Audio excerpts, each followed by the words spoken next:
This conference will now be recorded. अद्य शनिवासरः अथवा नन्दवासरः फाल्गुन कृष्ण चतुर्दशी दिनांक 10 एप्रिल 2021 केस पेपर पृष्ठ क्रमांक 2 शंखं चक्रं जलधां ददतमृतघटं चारुदौर्भिश्चतुर्भिः सूक्ष्मस्वच्छातिहृत्यां शुकपरिविलसन् मौलिमम्भोजनेत्रं कालाम्भोदोज्ज्वलाङ्गं कटितटविलसच्चारुपीताम्बराढ्यं वन्दे धन्वन्तरिं तं निखिलगदवनप्रौढदावाग्निलीलम् प्रौढदावाग्निलीलम् ब्रह्मणो हि समारब्धां आत्रेयादेषु पूजिताम् अस्मदाचार्यपर्यन्तां वन्दे गुरुपरम्पराम् आयुर्वेदरतं वन्दे माधवाख्यं महागुरुम् आयुर्वेदामृतं सर्वं शिष्येभ्यो यः प्रदत्तवान् द्रष्टाज्ञानी दृष्टकर्मा कृतकर्मा तथैव च अध्यापकोऽभिषक्श्रेष्ठो महान् संशोधकस्तथा गुणैरेतैः समुदितैः यत्कार्यं प्रतनोद्दिशः समृद्ध्यर्थं हि कार्यस्य वयं नु प्रयतामहे सरस्वत्यै नमो यस्याः प्रसादात् पुण्यकर्मभिः बुद्धिदर्पणसङ्क्रान्तं जगदध्यक्षमीक्षते आत्रेयं प्रथमं वन्दे आयुर्वेदशकद्गुरुम् आयुर्वेदामृतं सर्वं गृहीत्वा हि सुरेश्वरात् अग्निवेशादिकेभ्यो यत् प्रयच्छति सत्तमः प्रथमं तन्त्रकर्तारम् अग्निवेशं नमाम्यहम्।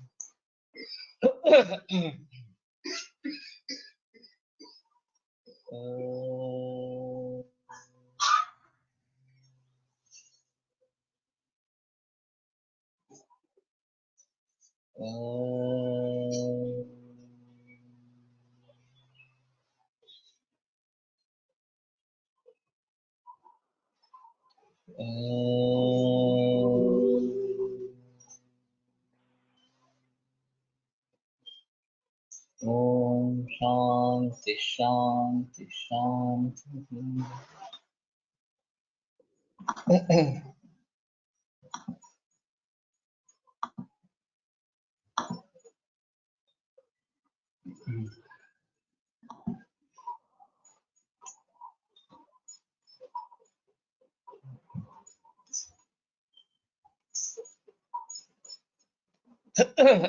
सैलड तक आए थे।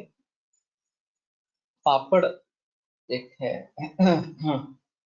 और खास करके गुजराती मारवाड़ी समाज में इसका प्रचलन बहुत ज्यादा है। पापड़ नहीं होगा तो भोजन समाप्त ही नहीं हुआ, ऐसा मानते हैं। ये क्षार है और उड़द दाल के बिना बनता नहीं है। अभी कुछ नहीं है इस प्रकार के आ रहे हैं, मालूम नहीं है, लेकिन उड़द दाल के लिए बिना बनते नहीं है। नमकीन और तीखे इस प्रकार के रहते हैं और ज्यादातर प्रचलन जो है भरजक तत्व का है। तो लघियां क्षार परपटः, इतना ही निर्देश है ग्रंथों में। भोजन के अंत में लेते हैं तो उस हिसाब से ठीक है, लेकिन ये थोड़ा गुरु है, ये थोड़ा देखना चाहिए। फिर भी भर्जन होने के कारण लघु थोड़ा सा हो जाता है, ऐसा है। और तला हुआ उतना अच्छा नहीं है, रेगुलर खाने में तो बिल्कुल अच्छा इस प्रकार का नहीं है। फिर एक कषाय रस का है, कवट तोंड आवड़ा इतर पदार्थ। तो इसका प्रचलन ज्यादा नहीं है, कषाय रस का जो है वो। वैसे इसमें आंवला ही ज्यादा अच्छा है और वास्तव में भोजन के शुरू में, मध्य में, अंत में, तीनों में आंवला का प्रशस्त इस प्रकार का है। और वो केवल कषाय रसात्मक नहीं, अम्ल वगैरह बाकी सभी रस भी उसमें है। तो ये एक बेटर ऑप्शन इस प्रकार का रहेगा। और वैसे कपित्थ वगैरह ज्यादा खाने में नहीं होते। हाँ, तोंडल बिब्बी जो है वो थोड़ी बहुत रहती है, लेकिन वो भी ज्यादा प्रचलन में नहीं है। और पित्त रस में कारला, मेथी, वाल ये सबसे अहम है। इसमें मेथी का काफी प्रयोग होता रहता है। मेथी बीज बहुत सारे लोग आटे में डालते हैं डायबिटीज के कंट्रोल के लिए, लेकिन वो जो डायबिटीज कंट्रोल के लिए जो मेथी का डोज है वो करीबन 20 ग्राम पर डे इस प्रकार का है, और केवल संतर्पणोत्तर डायबिटीज हो तभी वो अच्छा है, नहीं तो सभी लोगों के लिए ये इतनी बड़ी मात्रा में तिक्त रस का सेवन अच्छा नहीं है। फिर भी मूंग पापड़ आते हैं, लेकिन मूंग पापड़ में भी उड़ीद होता ही है, उसके बिना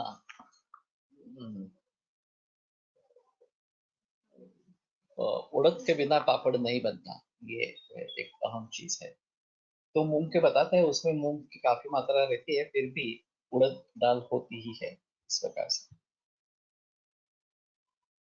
तो कारल मेथी ये हफ्ते में एक दो बार इस प्रकार का होना जरूरी है वास्तव में, और तिक्त रस खाने की आदत होनी चाहिए शुरू से ही। अगर उसके बारे में रुचि निर्माण हो तो अच्छा रहेगा। एक बार अरुचि होगी उसके बारे में तो फिर आगे इसके बारे में बहस करना मुश्किल इस प्रकार का हो जाता है। और दूसरी चीज ये भी होती है कि करेला की भाजी इतना मसाला डालते हैं, इतना मीठा डालते हैं, या पानी सब निकाल देते हैं, तो उसमें कड़वापन कुछ भी नहीं रहता। ये भी सही नहीं है। कड़वी चीज की भी हमें आदत होनी चाहिए, और इसलिए ये बचपन से अगर आदत डाली जाती है तो ज्यादा बेहतर इस प्रकार का।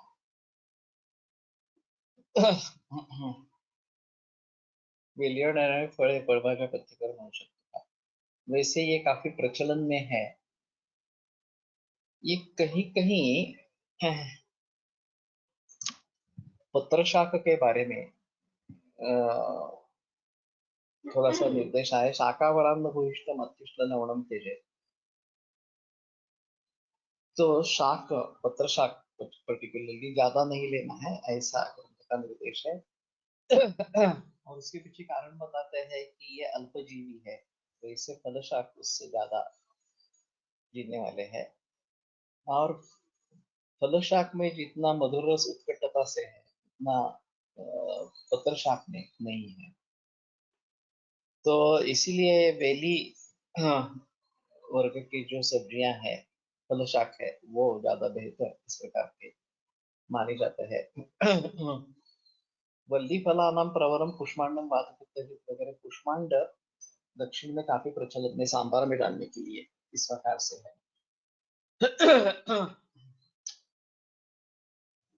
और पटोल या परवल, इसमें स्नेक गोल्ड भी आता है, और जो परवल नाम की सब्जी आती है थोड़ी भिंडी से बड़ी दिखती है, वो भी बात हो सकती है।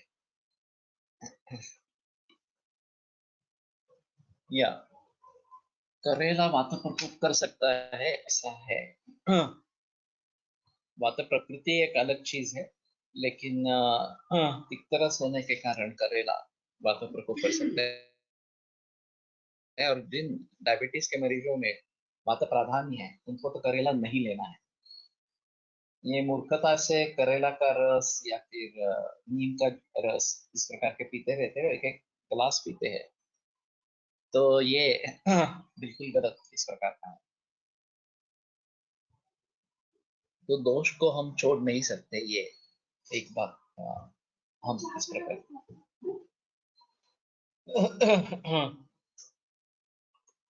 फिर नॉन वेजिटेरियन डाइट में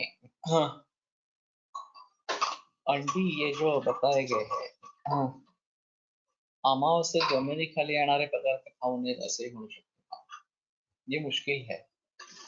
जैनों में इस प्रकार का प्रचलन क्यों है, ये थोड़ा देखना चाहिए। हाँ, इसमें कल्याणकारक में अगर कुछ इसके बारे में लिखा है, इसका कारण क्या है, तो थोड़ा अच्छा रहेगा इस प्रकार से। लहसुन या प्याज या फिर अदरक, और इससे लेकर काफी अन्य चीजें हैं जो गुणधर्मों के हिसाब से अच्छे हैं, लेकिन फिर भी, या आलू है, जमीन के नीचे उगने वाले, तो इसलिए वो नहीं लेना इस प्रकार से बताया जाता है। वैसे सूरन भी इसी प्रकार से निकलता है, वो तो बहुत अच्छा माना गया। तो ये बताना काफी मुश्किल है कि जमीन के नीचे होते हैं इसलिए नहीं लेने। तो कल्याणकारक में ढूंढो, अगर उसके लिए कुछ कारण मिलता है तो ज्यादा अच्छा इसका करते हैं। अंडा जो है वो हाई प्रोटीन डाइट कहलाता है, और खास करके जिम में जाने वाले जो लोग हैं उनके लिए ये फायदेमंद इस प्रकार का बताते हैं। अभी देसी अंडा और विलायती अंडा ये दो प्रकार है। ज्यादातर प्रचलन विलायती अंडे का है, और इसमें जीव नहीं रहता, तो इसको वेजिटेरियन लोग भी ले सकते हैं, ऐसा बताते हैं। ये केवल एनिमल प्रोडक्ट है, लेकिन हार्मोनल प्रोडक्ट है। तो मैं तो अभी इसके बारे में कभी भी सुझाव नहीं देता, क्योंकि ये हार्मोनल प्रोडक्ट ही है, अननेचुरल है, और इसलिए ये लेना बराबर नहीं है। अगर आप नॉनवेज लेते हैं तो संभवतः देसी अंडा ले ले जिसमें जीव है। और वैसे भी मधुबनी वसंत में इसकी भावनाएं दी गई है। तो हमारे हिसाब में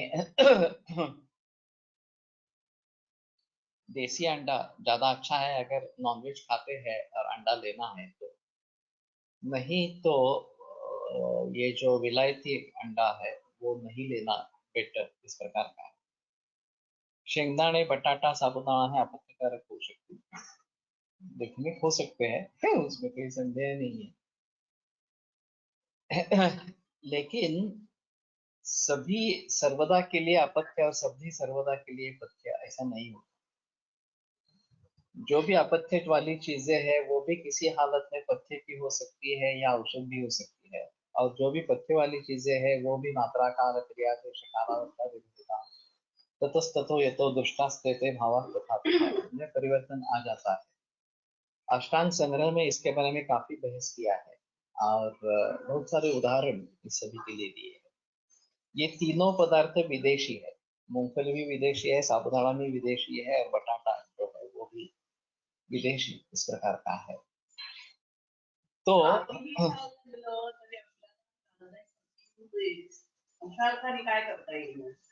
है ना, तो उसमें संयोग संस्कार वगैरह ऐसे कुछ करके उसको अपत्यत्व को कम करे, ये थोड़ा सा उसके बारे में। आम गर्भ नहीं, आम गर्भ नहीं है, उसमें गर्भ ही नहीं है, तो आम बोलने का कोई सवाल नहीं। ये केवल अंडे जैसा दिखने वाला एक कृत्रिम पदार्थ है, तो उस हिसाब से उसको न लेना ही बेहतर है। अगर आप प्रोटीन के लिए उसको लेते हो इस प्रकार से, तो दूसरे सोर्सेस प्रोटीन के ढूंढना तुम्हें पसंद है, इसलिए एक आध बार खा लेते हैं तो अलग चीज इस प्रकार की है। लेकिन नियमित रूप से अंडा लेना, संडे हो या मंडे रोज खाए अंडे वगैरह जो विज्ञापन है वो इस तरीके से अच्छे नहीं है, ये समझ में लेने की बात इस प्रकार की। अभी ज्यादा प्रचलन चिकन का है, पूरे विश्व भर में है, और जिस तरीके से इसको बढ़ाया जाता है वो पूरा कृत्रिम है। बॉयलर चिकन जो है ब्रॉयलर, वो 40 दिन जिसको लगते हैं वो 20 दिन में बनाते हैं, और उसको हार्मोन देते हैं, स्टेरॉइड देते हैं, एंटीबायोटिक देते हैं। तो ये पूरा अननेचुरल इस प्रकार का तरीका है। तो अभी मैं सुझाव ही नहीं देता कि चिकन का सेवन करें। कहीं गावरान चिकन मिलती है तो वो अगर है पॉसिबल तो ही ठीक है, जिसको इस प्रकार का कोई खाद्य नहीं दिया हो, हार्मोन स्टेरॉइड्स वगैरह नहीं दिए हो, उसी का अगर इस्तेमाल हो सकता है तो ठीक है। नहीं तो चिकन लेना बराबर नहीं है। लेकिन नॉन वेजिटेरियन खाने वाले में चिकन ज्यादा प्रचलन बना रहा है, चिकन ज्यादा प्रचलन है, और टेस्ट अच्छी होती है, और इसलिए खाते रहते हैं इस प्रकार से। तो एक तो देसी चिकन या फिर ये जो वन कुक्कुट जो बताया गया है नेचुरल, पूरा नेचुरल, वो सबसे बेहतर है। अगर लेना ही है तो उसको लेना है। उससे ग्राम्य कुक्कुट पर आ गए, ग्राम्य कुक्कुट से ब्रॉयलर चिकन पर आ गए। तो ग्राम्य कुक्कुट भी अच्छा नहीं है, तो इसकी बात अ, ग्राम्य श्लेष्मल सरहा वो कफकारक और सर इस प्रकार का रहता है। और वैसे मयूर के गुणधर्म बताए गए हैं, नातिपत्य शिखी पत्या श्रोत्र स्वर वय दशा। नातिपत्य, लेकिन श्रोत्र स्वर वय और दृष्टि इनके लिए पथ्य है। तद्वच कुक्कुटा, और उसी प्रकार का कुक्कुट का मांस। तो बेसिकली मयूर मांस के गुणधर्म बताए गए हैं और उसी प्रकार से कुक्कुट के मांस के गुणधर्म है, इस प्रकार से बताए गए हैं। तो ये नॉन वेजिटेरियन लोगों में अभी ये जो प्रचलन में ज्यादा है चिकन, वो गलत इस प्रकार की बात है। और दूसरी एक बात होती है कि 4 आने की मुर्गी और रुपए का मसाला, ये इतना स्पाइसी बनाने की आदत है, उसको मरीनेशन करते हैं, दही लगाते हैं। तो ये सब चीजें बराबर नहीं है।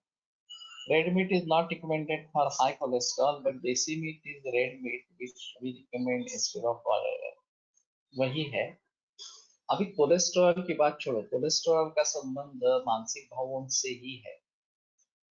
अभी अमेरिकन मेडिकल एसोसिएशन ने पूरा रिवर्स टर्न ले लिया है। जो हाई कोलेस्ट्रॉल, लो कोलेस्ट्रॉल वगैरह इस प्रकार की जो बातें थी, उन सभी को उन्होंने खारिज कर दिया है कि इसका कोई संबंध कोलेस्ट्रॉल से नहीं है।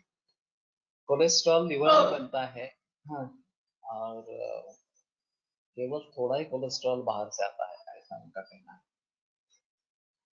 तो ये जो थेरी थी हाई कोलेस्ट्रॉल, लो कोलेस्ट्रॉल वगैरह, नो कोलेस्ट्रॉल इस प्रकार का डाइट, और खास करके हार्ट डिसीज में इसका बड़ा बड़ा शोर मचाया गया था, वो सब बेकार है। अभी ऐसा उनका कहना है। उन्होंने HbA1c भी 8.4 तक नॉर्मल मानी है। ये भी अजीब मामला है। जहां ये 5.7 की बात कर रहे हैं, वो आइडियल होनी चाहिए, वहां अमेरिकन मेडिकल एसोसिएशन 8.4 की बात कर रही है। तो ये कितना अंतर है, बहुत सारा अंतर है। तो मैं भी सुझाव देता हूँ, वो बकरे के मांस का सुझाव देता हूँ। अगर मटन सूप ज्यादा अच्छा है। ये कोलेस्ट्रॉल की भीति से नहीं लेना, ये तो गलत बात है। कोलेस्ट्रॉल का संबंध चिंता से ही है। चिंता छोड़नी चाहिए, तो जो भी खाना खाओगे उससे कोलेस्ट्रॉल नहीं बढ़ेगा इस प्रकार से। तो अभी ये रेड मीट नहीं लेना है, ये अच्छी नहीं बात है। और इसमें भी अभी परिवर्तन आ रहा है। मैंने सुना कि बकरियों के बारे में भी खाने के लिए बकरी बनाना, इस प्रकार से नई प्रजाति बनाना, उसका पालन पोषण अच्छी तरीके से करना, जैसे चिकन में कर रहे हैं वही बकरी में भी करने वाले हैं। तो ये बिल्कुल गलत तरीका है। हम जितने निसर्ग से दूर जाएंगे उतना खतरा बढ़ता रहेगा। तो जो नैसर्गिक है वही लेना है, ये एक सबसे अहम इस प्रकार की बात है। अभी विदेशों में बकरी का दूध काफी प्रचलन में आ गया है। पास्चराइज है, रेफ्रिजरेटेड है, लेकिन फिर भी A2 मिल्क मिलता ही नहीं था, तो ये बकरी का A2 कैटेगरी में होता है, तो वो अभी मिलने लगा है। तो कम से कम उसका सुझाव दे देंगे। मैंने जैसे कहा कि अगर A2 मिल्क की पाउडर बना के हम एक्सपोर्ट कर सकते हैं और उसके साथ में क्रीम अलग तरीके से एक्सपोर्ट कर सकते हैं, तो क्रीम, दूध और पानी ये मिलाकर दूध बन सकता है। हाँ, तो ये बेटर ऑप्शन इस प्रकार का रहेगा। और फिर जहाँ ये प्रचलन ही नहीं है, UAE जैसे देशों में हाँ, हाँ, दौड़ा देखना चाहिए। फिश के बारे में मुझे ज्यादा जानकारी नहीं है।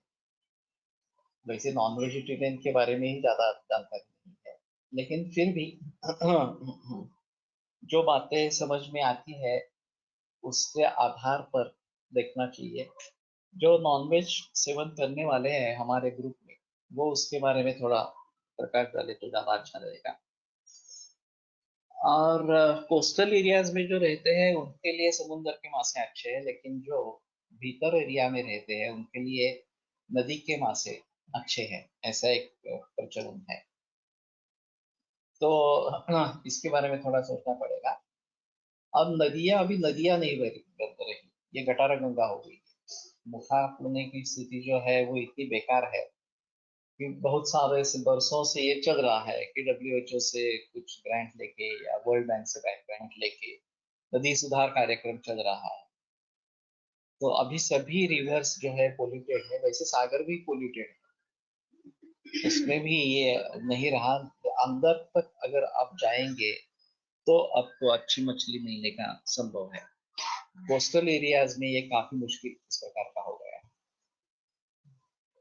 अभी वेगवान बोट्स है, अंदर तक जा सकते हैं, वो एक अलग चीज है।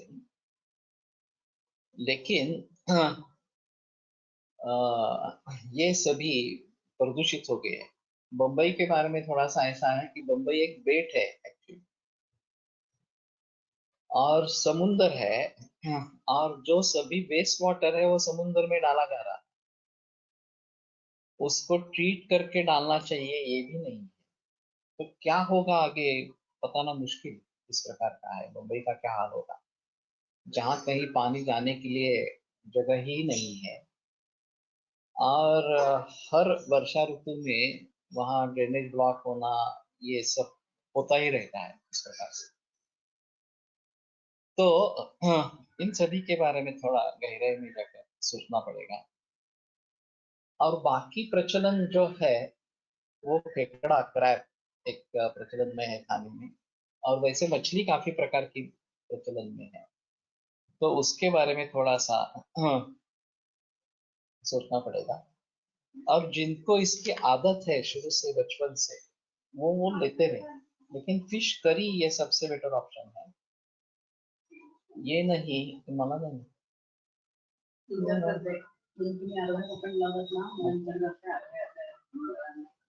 नहीं, नंतर देते 5-10 मिनिटं लागणार आहे. तो फ्राई फिश और सॉल्टेड फिश ये भी काफी प्रचलन में है। तो ये शायद सॉल्टेड फिश टिकाने के हिसाब से होगा। और फ्राय फिश, मत्स्यबीज उत्पादन केंद्र आहे मांजरी आहे, वेगवेगळ्या पाण्यातील मासे मिळतात। वैसे जापान में मोतियों की भी खेती प्रचलन में लाई है। तो जिस प्रकार के शिंपले में वो मोती बनता है, उसका कल्चर डेवलप करेंगे तो मोतियों की भी खेती होती है इस प्रकार से। तो इस प्रकार से मत्स्य के बारे में थोड़ा सोचना पड़ेगा। और मुझे तो सुरमई पापलेट ये नाम सिर्फ मालूम है, बाकी उसके गुणधर्मों के बारे में कुछ पता नहीं। उष्णवीर्य है मासे, ये एक ध्यान में रखने की चीज है। और कफकर है, कफपित्तकर दोनों है। तो परंपरा से उसके बनाने के कुछ अलग मसाले हैं, तो वो बेटर ऑप्शन इस प्रकार का रहेगा। No farmers have also started मत्स्य पालन इन शेततळी आल्सो, या ये भी है। और शायद पानी साफ सुथरा रखने के लिए भी इसका प्रयोग होता है, और जोड़ धंधा जैसा होता है, तो इससे इसका भी उत्पन्न हो सकता है। तो इन सभी के बारे में सोचना पड़ेगा।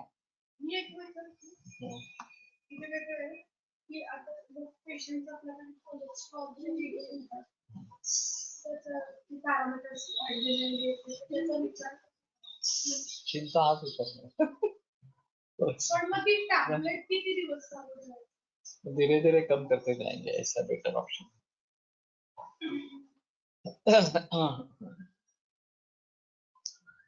आणि दुसरं WHO ने आता हे जे याच्याशी काही संबंध नसलेली त्याचं कुठे न्याय करायचं काय कोलेस्ट्रॉलचा संबंध हा महाराष्ट्र नाही आहे। अमेरिकन मेडिकल असोसिएशनचं मोठा आहे आर्टिकल नाही। नेटवरती मिळेल. What is the source of omega-3 in vegetarian food? Because many say fish is best source, and some foods like flax seeds have it, but it is a poor source. So what all foods can provide it? ये बताना मुश्किल है. हाँ, कुछ लोग इस प्रकार से प्रयास कर रहे हैं इंटीग्रेटेड अप्रोच में. हाँ, तुपामध्ये आहे मेरे ख्याल में तूप घी में है ओमेगा, लेकिन थोड़ा देखना पड़ेगा. वास्तव में हमें जो विचार करना है वो हमारे हिसाब में क्या अच्छा है बुरा है, ये देखना जरूरी इस प्रकार का है. मत्स्य स्टॅमिना खूप वाढवतो असं समजतात, ते खरे आहे का पता नाही. हल्ली कोकणात हापूस आंब्याला मासळीत खत टाकतात. ओके. बादाम और जवस में ये ओमेगा 3 है. नारळाला पण टाकतात. नारियल में भी डालते हैं. तो ये तो मैंने सुना था, नारियल में डालते हैं, ये तो सुना था. आम्र के लिए भी डालते हैं. तो ठीक है, वो आसानी से वहां उपलब्ध है, तो ये शायद बात होती होगी इस प्रकार से. लेकिन हमें अपने तरीके से सोचना है. षड्रसात्मक लेना है या विरुद्ध वीर्य वीर्य नहीं होना है वगैरह वगैरह. क्षीरोगताभ्यास भी होना है उसके साथ में, और दोषों का संतुलन रखने वाले इस प्रकार के डाइट को लेना. ये जो अभी एलोपैथी के डायटेटिक्स के हिसाब से प्रचलन में आया है और उसके बारे में लोग पूछते रहते हैं, ये किडनी फेलियर में भी काफी समस्या है. अभी अभी ऐसा दिखने लगा कि फास्फोरस बढ़ता है दूध पर रहने पे. मेरे पहला अनुभव नहीं था इस प्रकार का, और उसके जरिए किडनी फेलियर बढ़ता है. पोटेशियम बढ़ता है कई लोगों में, और वो बहुत कोशिश करने के बाद भी कंट्रोल नहीं होता इस प्रकार का. Camellia oil capsules taken by many people, या ये तो है. तो इनके बारे में हमारे दृष्टि से क्या कंट्रोल करना है, ये थोड़ा देखना चाहिए. ये विचार की पद्धति एलोपैथी की है, आधुनिक मॉडर्न डायटेटिक्स की है, और उसको हम हमारे यहाँ कुछ ढूंढ रहे हैं, इस प्रकार से पर्याय ढूंढ रहे हैं. तो ये काफी मुश्किल मामला है, लेकिन कुछ लोग इस प्रकार का काम कर रहे हैं, तो मैं समझता हूँ कि ये बेटर ऑप्शन है. बम्बई में कोई संजीवनी, सरनेम याद नहीं आ रहा है, उसकी एक किताब है, बीएमएसई है, और ये दोनों का मिलाप है. मॉडर्न डायटेटिक्स के लिए आयुर्वेद में क्या दे सकते हैं, इसके बारे में कुछ उसने सुझाव दिए, तो वो थोड़ा देखना चाहिए. Some green vegetables also omega 3 in trace amounts. लेकिन बात ऐसी है कि ओमेगा 3 से क्या होता है ये देखना चाहिए, ये किसके लिए चाहिए, और वही कार्य अगर ओमेगा 3 के बजाय किसी दूसरे चीज से हो सकता है तो वो भी ठीक है.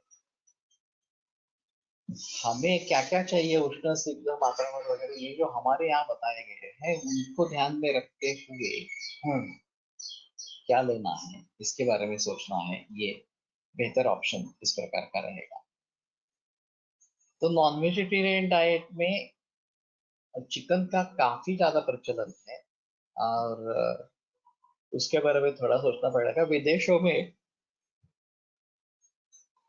नॉन वेजिटेरियन डाइट ही ज्यादा है, इसलिए रफेज कम पड़ता है, इसलिए वेजिटेबल्स या सैलड्स लेने पड़ते हैं, ऐसा वहाँ की स्थिति है. लेकिन भारत में वैसे महंगा है, और फिर जो लोग सेवन करते हैं हफ्ते में 1-2 बार सेवन करते हैं. बहुत ही अमीर लोग हैं, वो हर रोजाना इस प्रकार का मांसाहार सेवन करते हैं, नहीं तो इतनी ज्यादा मात्रा में वो नहीं होता इस प्रकार. Basically it is anti inflammatory at cellular and vascular level. तो हमारे हिसाब में रक्त प्रसादन, रक्त पित्त प्रसादन इस प्रकार का कुछ ले लेंगे तो शायद अच्छा रहेगा. तो नारिकेल अच्छा है इस दृष्टि से. देखो नारिकेल में ओमेगा 3 है या नहीं है, या फिर ये इस प्रकार का काम करता है.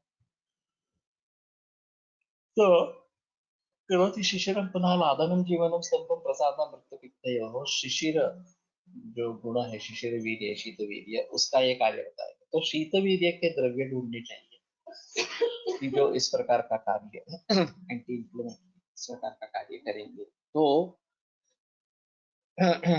उसके बारे में थोड़ा सोचना इस प्रकार का जरूरी हो। और ये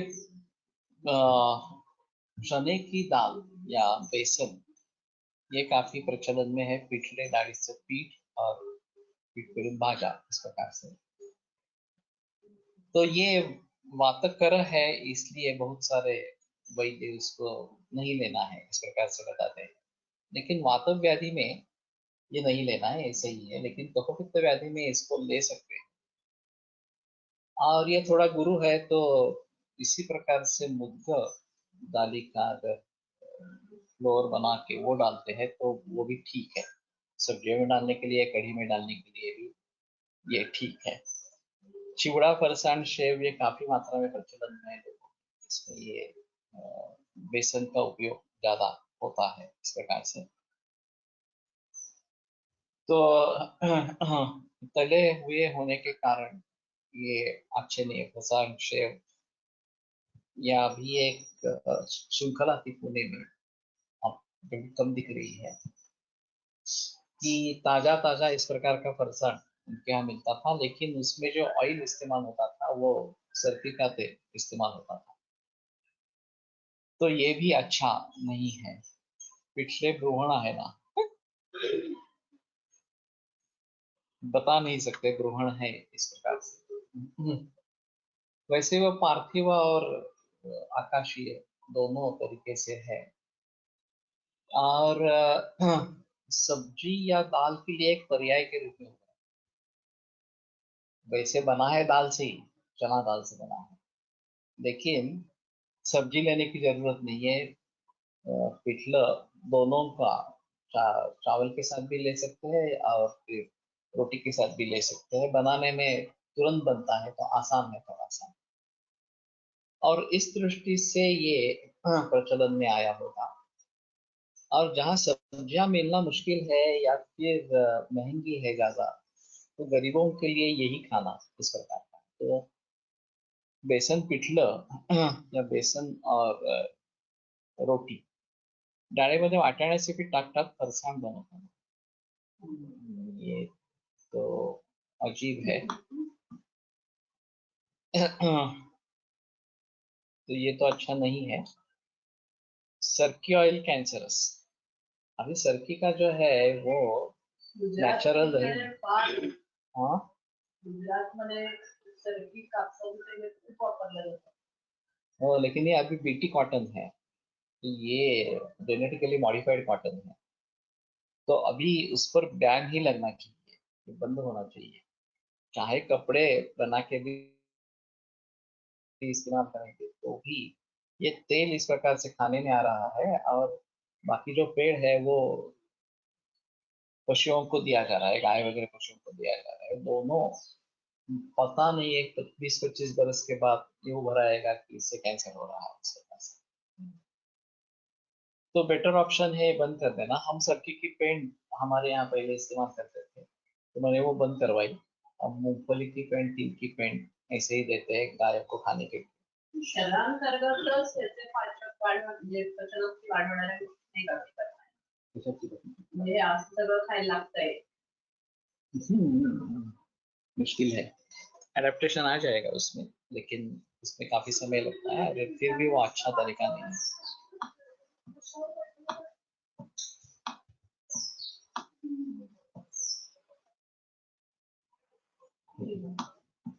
Omega-3 are an integral part of cell membranes throughout the body and affect the function of cell receptors in those membranes.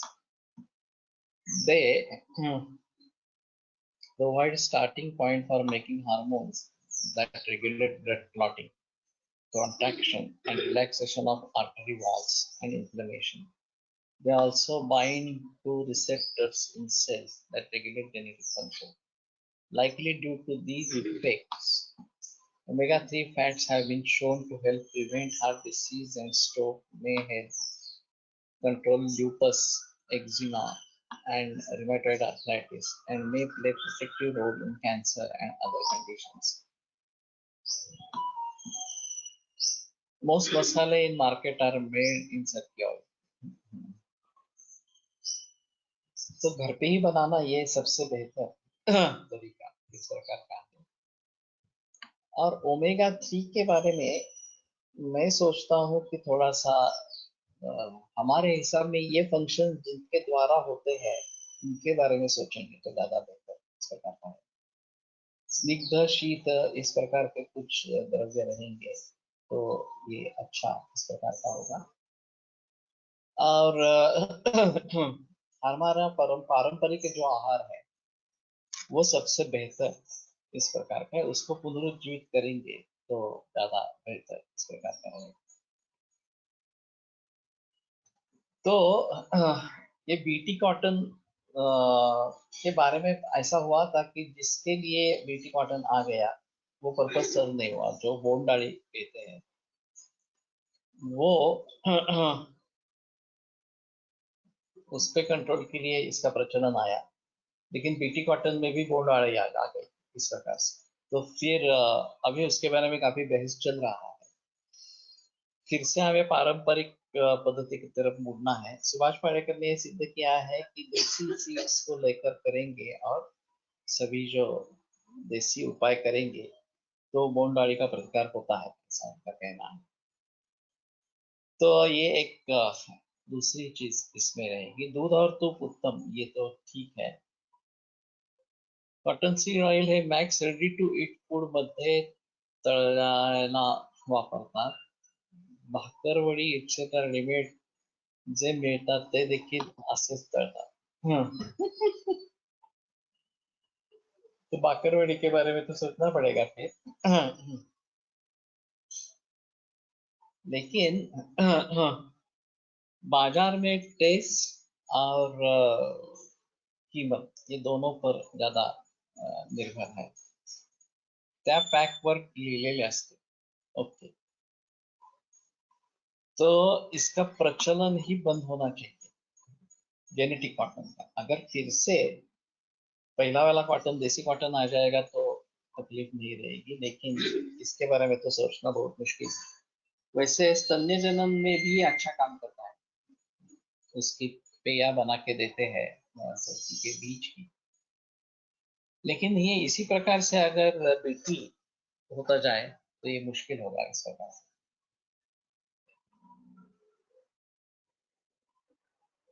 Yes, it is written on the packet. तो इसके बारे में देखना पड़ेगा कि पैकेट में अभी ये कंपलसरी है, जो इंग्रेडिएंट्स है वो आपको डालने पड़ते हैं।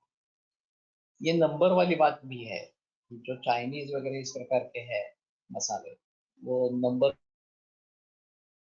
दे देते हैं उसके साथ, तो आपको ढूंढना है नंबर क्या है इस प्रकार से। लेकिन ये अभी सभी खाद्य पदार्थों में इसके बारे में क्या क्या प्रचलन में है ये देखना एक अहम मुद्दा रहेगा। और फिर क्या लेना है क्या नहीं लेना है इसके बारे में सोचना पड़ेगा। और हमारे पारंपरिक पदार्थ किस प्रकार से इसमें आ जाएंगे इसके बारे में सोचना पड़ेगा। तो बेटर ऑप्शन इज हमारे पारंपरिक पदार्थों को पुनरुज्जीवित करें।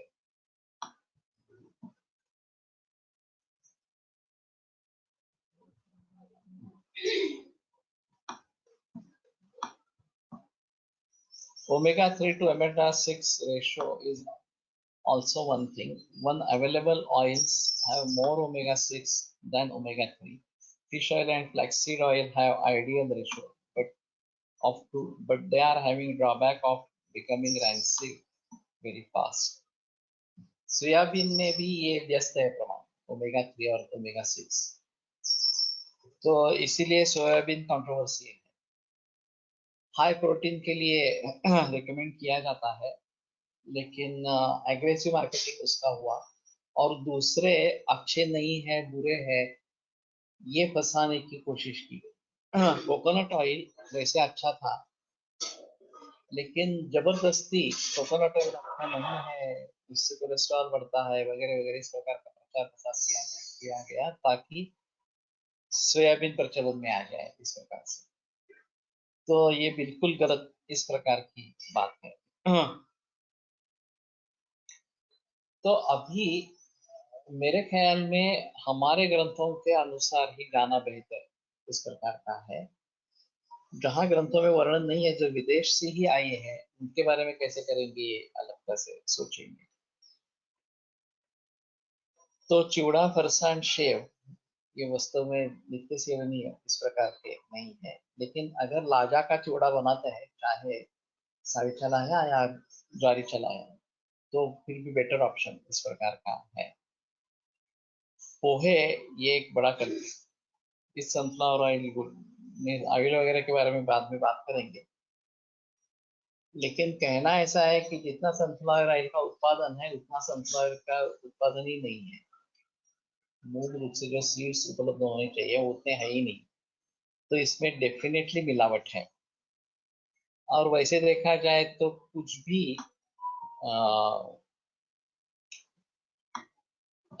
रिफाइंड नहीं लेना है। सो जवस chutney and overall chutney concept of oil seeds will be better. या वैसे जवस की चटनी के बारे में प्रमेह में बताया गया ये, लेकिन कफपित्तकृत है, ये रक्त पुष्टि करने वाला रक्तपित्तकृत है, ये बात ध्यान में रखते हुए जवस की चटनी लेनी है, ये सोचना चाहिए। उमा कुसुमोजम चोष्टम तुग्धोष कफपित्तकृत, ये जो बताया गया है, तो उसके बारे में सोच कर ही प्रचलन में लाना है नहीं लाना है इसके बारे में सोचना।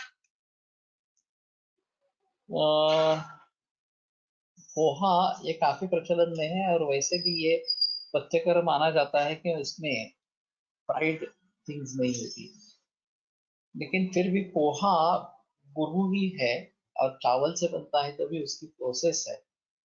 न जातु भुक्तवान खादत मात्रान खादत गुरु, खाना खाने पर पोहा कभी नहीं खाए, और अच्छी भूख लगने पर मात्रा, योग्य मात्रा में उसका सेवन करें, ये एक है। कफविष्टंभ कारण, कपिता गुरु बल्ला कफविष्टंभ कारण, तो कफ और विष्टंभ निर्माण करने वाला इस प्रकार का पोहा, तो नित्य रूप में उसका प्रचलन नहीं होना चाहिए। लेकिन फिलहाल अभी सुबह नाश्ते में क्या बना है, तो एक दिन पोहा एक दिन उपमा, फिर कभी ढोकला कभी सैंडविच वगैरह वगैरह, इस प्रकार का बदलता मेन्यू रहता है।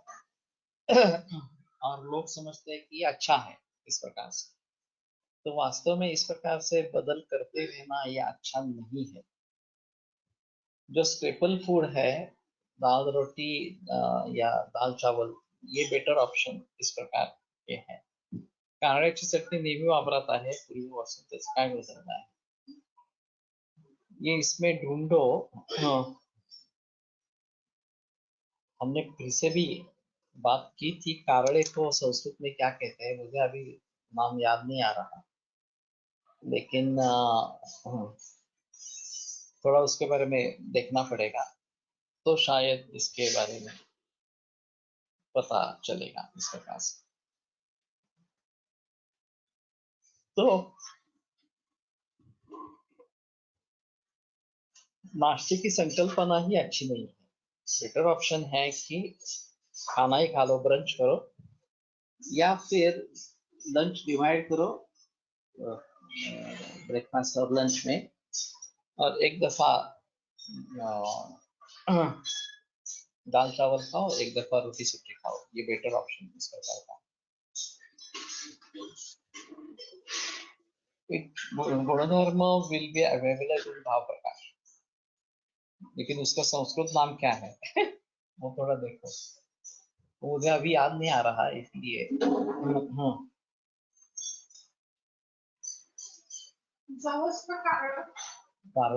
जवसाचा उमा आहे, ठीक है। हाँ, तूर दाल इसमें लिखी है, लेकिन बहुत सारे लोग ऐसे कहते हैं कि तूर दाल पित्तकर है, ग्रंथों में तो वातकर है, कफपित्त शामक है। तो यह ऐसा प्रचलन में क्यों आया, उसके दो कारण हो सकते हैं, एक तो स्पेसीज में परिवर्तन आ गया, पहले वाली जो आड़की मिलती थी वो और आज के आड़की अलग अलग इस प्रकार के हैं। दूसरी बात ये हो सकती है कि संस्कारों में काफी परिवर्तन आ गया और उनके जरिए ये पित्त कारक बन रही है, या फिर लोग दूसरा कुछ खा रहे हैं उससे पित्त हो रहा है और दोष तूर दाल को दिया जा रहा है। लेकिन मैंने ऐसे भी सुना है लोगों से कि मैं सिर्फ दाल और चावल खाया, बाकी कुछ भी उसमें नहीं डाला तो भी पित्त होता है। एक पॉसिबिलिटी ऐसी है कि पहले से ही शरीर में पित्त काफी संचित है, जो भी खाना खाएंगे वो पित्त से दूषित इस प्रकार का हो जाएगा, ये भी एक बात हो सकती है। तो काफी एलोपैथी की दवाइयाँ इस प्रकार की है कि जो पित्त को बढ़ावा देने वाली ऐसी है, और फिर कुछ भी खाना खाओ तो तुम्हें पित्त होता रहेगा। तो ये काफी मुश्किल है। मैं अभी इस प्रकार के 2-3 मरीज को ट्रीट कर रहा हूँ और बरस में एक बार वमन करवाने से अच्छा फायदा होता है।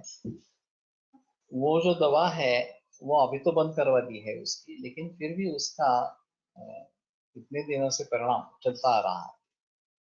और वैसे भी ये बीपी की दवा ये एक अहम मुद्दा है। बीपी की दवाइयों से, कुछ दवाइयों से किडनी फेलियर होता है और ये पता ही नहीं चलता, क्योंकि बीपी बढ़ गया है और उससे किडनी फेलियर हो रहा है, इसलिए बीपी कंट्रोल करने के लिए दवा लेनी ही है, ऐसा पता। ये उमा जो है वो अड़शी या जवस बोलते हैं, और कुसुम्ब जो है वो करड़ई है।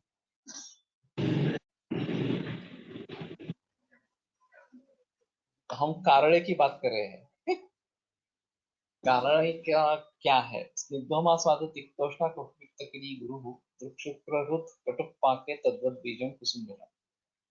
तो ये जवस के है, मैं कारले की बात कर रहा हूँ, उसको क्या कर।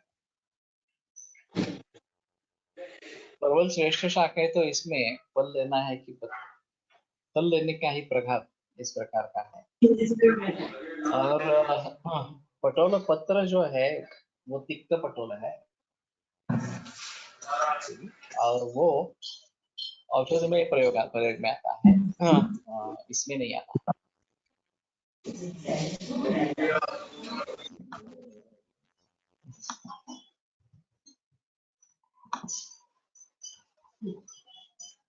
तो इन सभी के बारे में सोचना थोड़ा जरूरी इस प्रकार का रहेगा। तो तूर दाल के बारे में ये थोड़ा सोचने की जरूरत है कि इससे रियली पित्त होता है या नहीं होता, उसको भली भांति समझना आवश्यक सरकार का।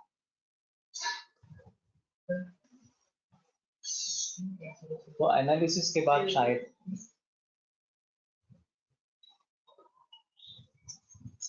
इसके बारे में पता चलेगा।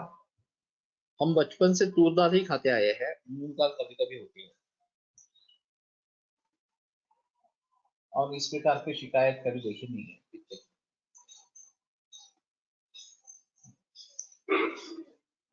कुड़ीत या हुलगो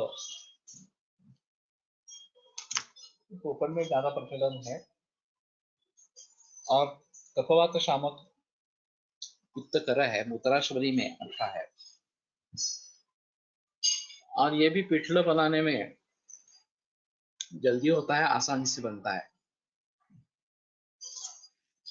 तो अच्छा रहेगा। Headache due to toor dal should be treated as वातज शिरस्सु। लेकिन अगर उल्टी होती है और पित्त निकलता है और उसे अच्छा लगता है तो पित्त से संबंध होना है।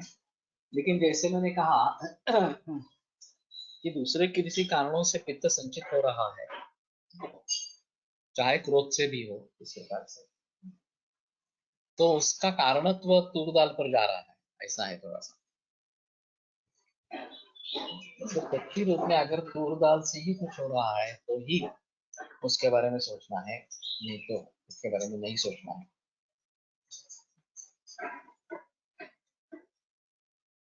तो इलायची और लवंग के बारे में भी ऐसा ही है थोड़ा सा।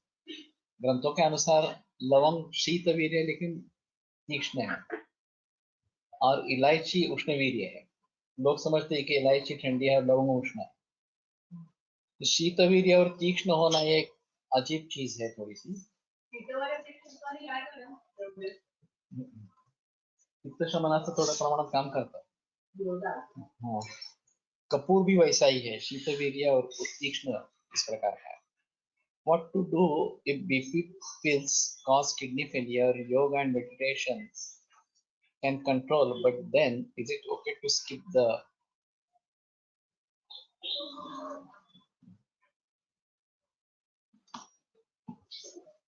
BP pill? ये बेटर ऑप्शन है, वो BP पिल को कम करके जाना है। काही लोकांना तूर डाळीने पित्त होते, क्वचित मूग डाळीने पित्त होते व तूर डाळीने होत नाही असे सांगणारेही रुग्ण भेटतात। तो ये जरा मुश्किल है, हाँ, इसके बारे में पता लगाना कि सचमुच तूर दाल पित्तकर है या नहीं है।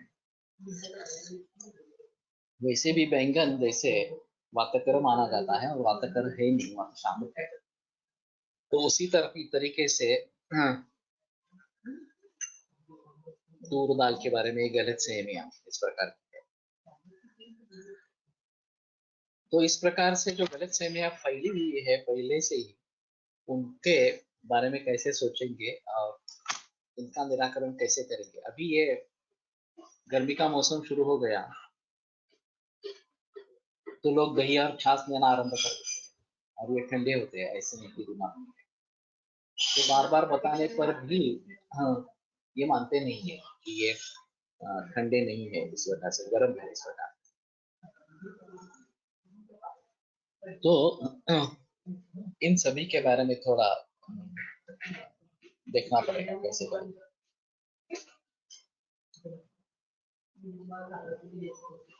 तो हाँ, तूर दाल मूंग दाल ये ज्यादा प्रचलन है, मसूर या बाकी दाल कम मात्रा में है। वैसे मैंने मलेशिया में देखा था रोटी चनाई, तो हाँ, रुमाली रोटी और उसके साथ में ये चने की दाल, उसकी इस प्रकार की करी बनती थी, टेस्टी रहती थी। लेकिन ये सिर्फ सुबह में ही मिलती थी और वेजिटेरियन खाने में ये बढ़िया है इस प्रकार से, क्योंकि बाहर बाकी कुछ उपलब्ध ही नहीं होता था। तो ये एक अलग ऑप्शन इस प्रकार का है। ठीक है, तू काल पाठवलं सर फॉर्म हमने एक संवाद करके लिया था। मसूर दाल ही नेहमी वापरली जाते, पूछना चाहिए। अभी मेरा तो ऑब्जर्वेशन नहीं है, किसी ने बताया नहीं है मसूर दाल के बारे में। विदेशों में मसूर दाल काफी प्रचलन में है, जनरल मॉल्स में भी मसूर दाल मिलती है, तुअर की दाल सिर्फ इंडियन स्टोर्स में मिलती है। तो शायद यूएई में प्रचलन इसका ज्यादा होगा मसूर दाल का। माहिती आहे का तुला मसूर वापर जास्त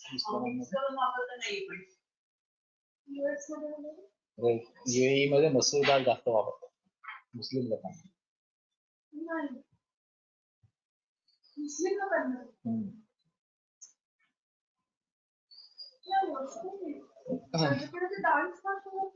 नहीं, सीरियल्स में विदेशों में बड़े मॉल्स में जो मिलता है वो मसूर दाल ही मिलती है, रेड लिंटी।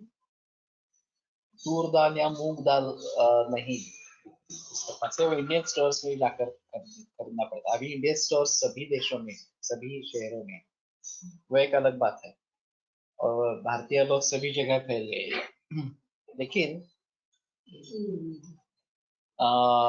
विदेशी मॉल में ये मसूर दाल मिलती है, ये तो पक्का है इस प्रकार का। मसूर दाल एंड अक्खा मसूर हैव डिफरेंट गुणधर्म। थोड़ा है, छिलके वाली भी दाल मिलती है, ये एक और अजीब है, थोड़ी गुरु होती है, ये छिलके से के साथ होती है। अक्खा मसूर होता है तो थोड़ी गुरु इस प्रकार की होती है। और आवरण के क्या गुणधर्म रहेंगे ये थोड़ा देखना पड़ेगा इस प्रकार से।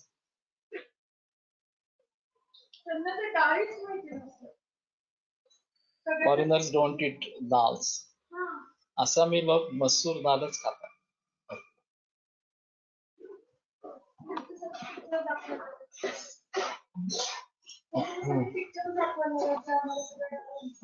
अब तो ठीक है. मैंने एक पिछले बरस में लॉकडाउन में एक संवाद नाटक का किया था और उसमें कौन क्या कर रहा है कहाँ पे है इसके बारे में जानकारी हासिल करने की कोशिश की थी.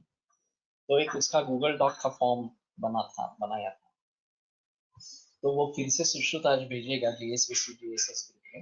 हाँ, तो वो भर के मुझे भेजो वापस.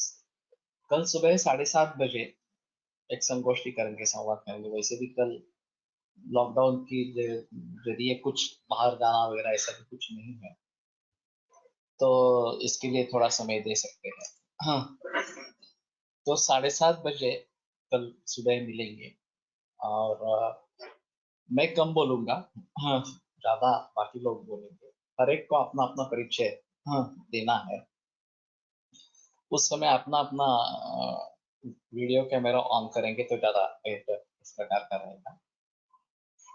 और इसमें बताने की चीजें, शिक्षा क्या हुई है, BA में से MD है और कुछ है इस प्रकार से. और फिर प्रैक्टिस कर रहे हैं नहीं कर रहे हैं, कॉलेज में है, बाकी किसी ने दिलचस्पी है औषधि बनाने में वगैरह इस प्रकार से. बाकी और कुछ छंद है इस प्रकार से. कहीं जगह पढ़ाते हैं, दूसरे किसी ग्रुप में इस प्रकार से इन्वॉल्व होते हैं वगैरह वगैरह. ये भी बातें बताएं तो ज्यादा अच्छा इस प्रकार का रहेगा. और घर की बैकग्राउंड आयुर्वेद की है नहीं है इसके बारे में भी बताएंगे तो भी अच्छा इस प्रकार का रहेगा. तो बेटर ऑप्शन ये रहेगा कि सभी हिस्सा ले, 2-3 मिनट में अपना अपना परिचय दे और फिर बाद में मैं समाप्त करूंगा. वो ज्यादा बेहतर इस प्रकार का रहेगा. तो सभी इसमें ज्वाइन हो जाए कल सुबह. और ये GSVC का फॉर्म आएगा, GSVC या GSS, तो वो फॉर्म भर के भेजना. तो देखेंगे इसके बारे में. आयुर्वेद प्रकांडो निगदितैः शल्यतंत्र प्रधानः शिष्येभ्यः शाश्वतोऽयं निखिलजनकृपा व्याप्तचित्तेन येन आयुर्वेदस्य वाञ्छन् पुनरपि भुवने तां च सुष्ठुप्रतिष्ठां श्रेष्ठं धन्वन्तरिं तं प्रणमति च सदा वैद्यवर्गो हि नूनम्. वैद्यवर्गो हि नूनम्. सोमवार सुबह भी अमावस्या ही है तो सोमवार का लेक्चर नहीं होगा. मंगलवार सुबह सिर्फ 15 मिनट के लिए मिलेंगे. गुड़ी पाड़वा है, नया वर्ष आरंभ है, तो 15 मिनट के लिए करेंगे और सिर्फ बुधवार से फिर से शुरू हो जाएगा.